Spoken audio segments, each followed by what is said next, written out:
Hello, I'm Michael Smith, Council at Large for the City of St. Clairsville. Sitting here with Beth Oprisch, my fellow councilman, Councilwoman. councilperson. I know you missed Meet the Candidate. You were out that evening on business. It really wasn't a debate, it was just Meet the Candidate. Why don't we start off and take a couple minutes and tell us about yourself. Well, hello, Mr. Smith. How are you? I'm fine, thank you. So I just appreciate the opportunity. I felt bad that I had to miss Meet the Candidates. I think it's a great thing that the chamber does. And I really would have attended, but I was previously engaged with work and I just couldn't get out of it. So appreciate the opportunity that ESV gives us to kind of do a little, video about, why we're running. And so this is a great opportunity. So thanks for having me. And so a little bit about myself. I grew up in Toronto, Ohio, right up the river. I've from high school, then went to college at Bowling Green State University, and after college, I spent 2 years in the Peace Corps in West Africa. Came back, and yeah, it was a great experience. Really was. Fortunate to have had that experience. And then I got my master's at WVU, which does not, well, I'll just leave it. Got my master's at WVU, and then I have worked really with adolescents, teenagers, my entire career. I came here in St. Clairsville in 1989, worked at Community Mental Health, then ran the Sargus Juvenile Detention Center, and then ran a state prison in Massillon, and then worked for the state of Ohio as a coordinator for the Juvenile Detention Alternative Initiative, which is a program, an initiative really, to try to keep kids, to eliminate the unnecessary and inappropriate use of detention. And that's nationwide, which is why you travel a lot. Well, the state was. And then from there, now I work for the Pretrial Justice Institute, still do the JDAI work. And it's a nonprofit, but we get to telecommute. So I work from home, and I've been doing that for the last 5 years. So that's why I couldn't be there on Meet the Candidates, because I was at a conference for PJI doing this JDI, Juvenile Detention Alternatives Initiative work.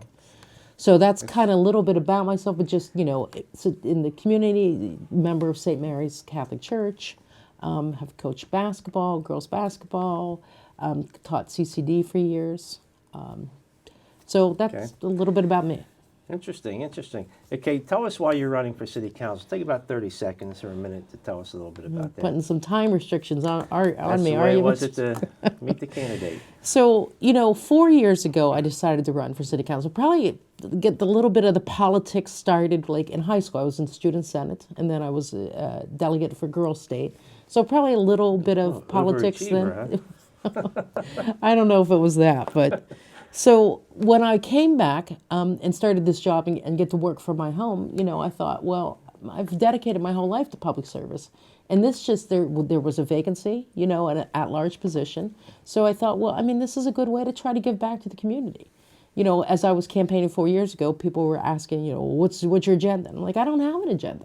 I just think that it's an opportunity to give back to the community.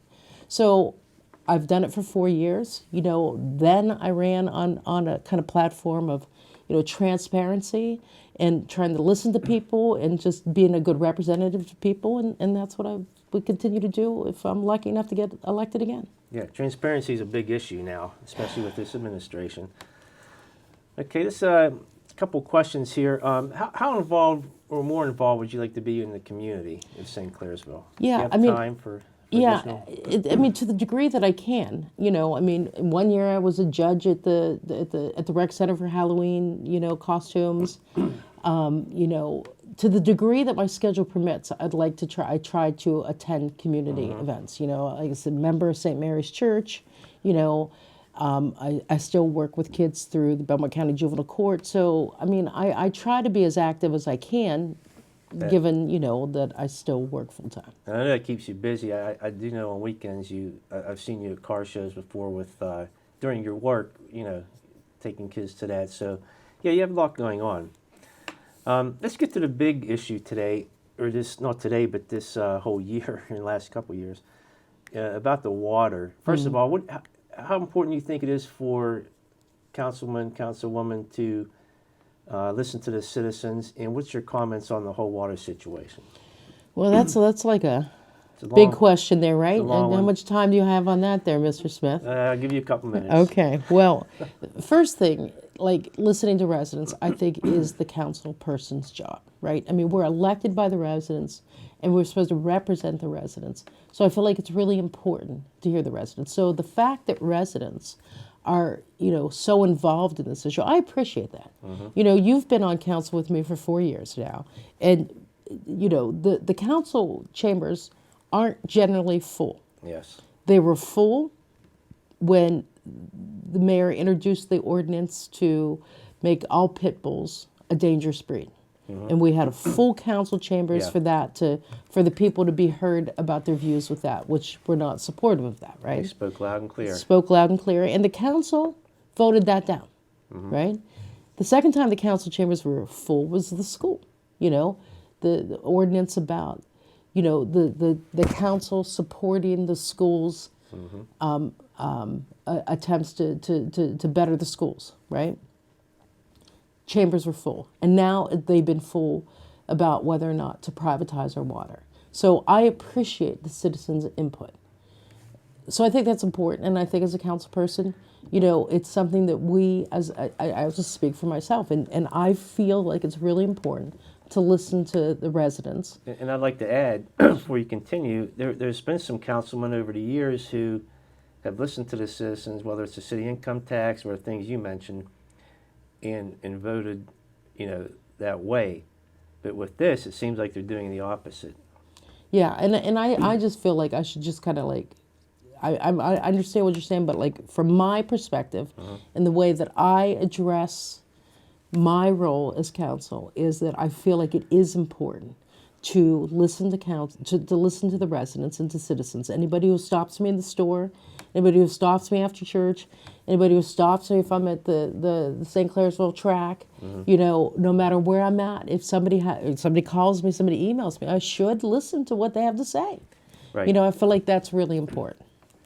So with the water, though, I mean, this is the thing with me, Mike. I mean, I recognize there are issues in our water plant, and I recognize it's from years of the city not maintaining it the way that it should have been maintained. Everybody acknowledges that, right? So I feel like we do need to do something, and I'm not interested in the proverbial kicking the can down the road. I don't feel like that's what we're doing. I feel that I've approached this water issue with trying to be like having a critical mind, listening to the residents, bringing up their concerns, bringing up my concerns, trying to get the information. We can only make decisions based on the information that we have. So to make a well-informed decision, I need to have information. I know Yes. that doesn't make sense, but good Yeah. information in order to make a well-informed decision. And that's all we're trying to do. So I know we've been talking about water for 3 years. We have. Aqua has been here for probably 3 years. And let me just say right now, I do not believe Aqua is the enemy. I believe that Aqua, I have no issue. I think they're a stand-up company. Any interactions that I've had with them, I mean, this is to me, these questions and the concern and my concern about the rush of this decision has absolutely nothing to do with Aqua.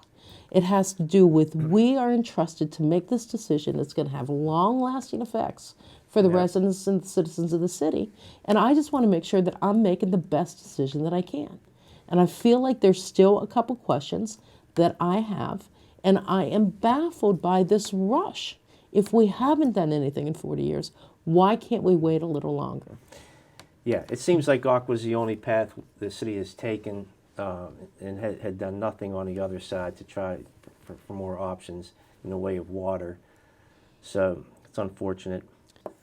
My other concern with the timing of this decision, right? And I don't know that I think this was an intentional timing thing, but the reality is the third reading for this ordinance that's going to have long-lasting consequences, right, is the day before an election. I may not be sitting there, come January. And whoever is sitting in that seat, whoever is sitting in the mayor's seat, they're the ones that are going to have to implement a contract if we approve.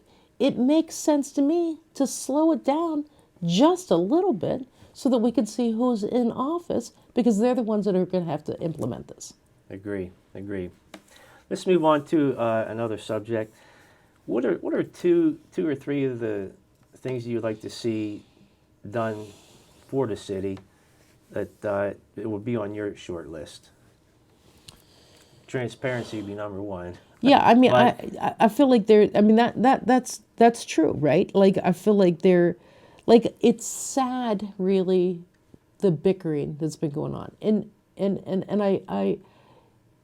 I recognize that people are passionate about issues, and so with passion sometimes comes emotion, and so that I could appreciate, and I've said, I mean, I respect a respectful discourse. We can have two different opinions. Sure. I mean, I like the Packers, you don't like the Packers, but that doesn't mean that we have to be mortal enemies, right? Exactly. And these are issues that fit closer to home, and I appreciate that. So I appreciate passion, but the unkindness, I mean, you and I have been, we have been on the receiving end of these anonymous letters that somebody is circulating in the city that are completely, misguided.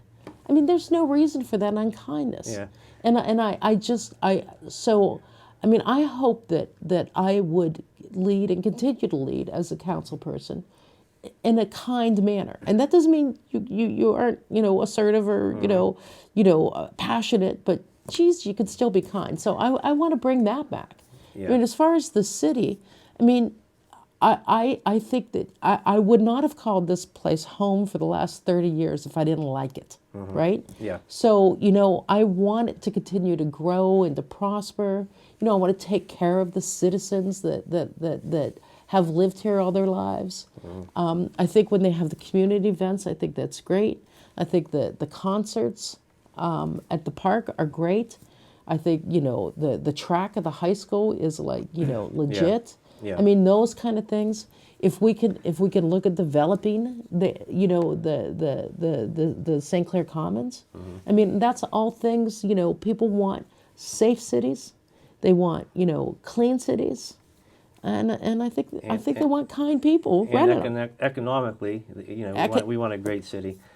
And I Yeah. think it's unfortunate that, for example, I think the mayor may not, I don't want to say he dislikes us, but I've probably agreed on 95% of things he brings up to a vote. This happens to be one that I don't agree, and kind of gets all bent out of shape about it. But like you said, you got to be able to be nice to each other if you disagree on something. Now, the next thing that comes down the pike, you might agree with him, but you got to be able to think for yourself. There's seven council people that should be on their own when it comes to voting. Yeah, and I've never supported or not supported something just because. Yeah. You know what I mean?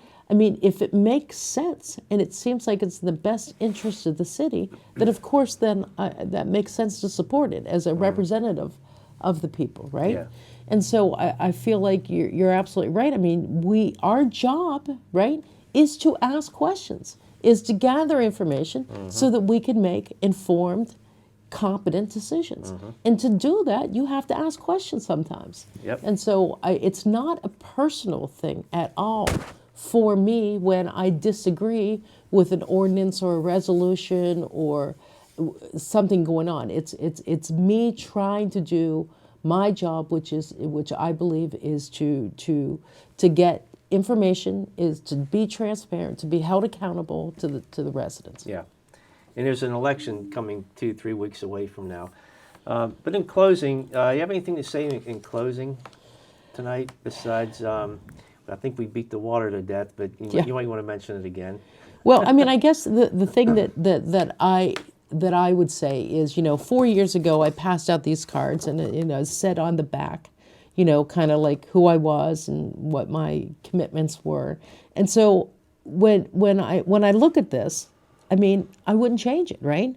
I listen, I work hard, and I care. I promise committed public service to the residents of the city that I've called home for more than half my life. And I would appreciate your consideration of voting for me on election day. As would I. Agreed.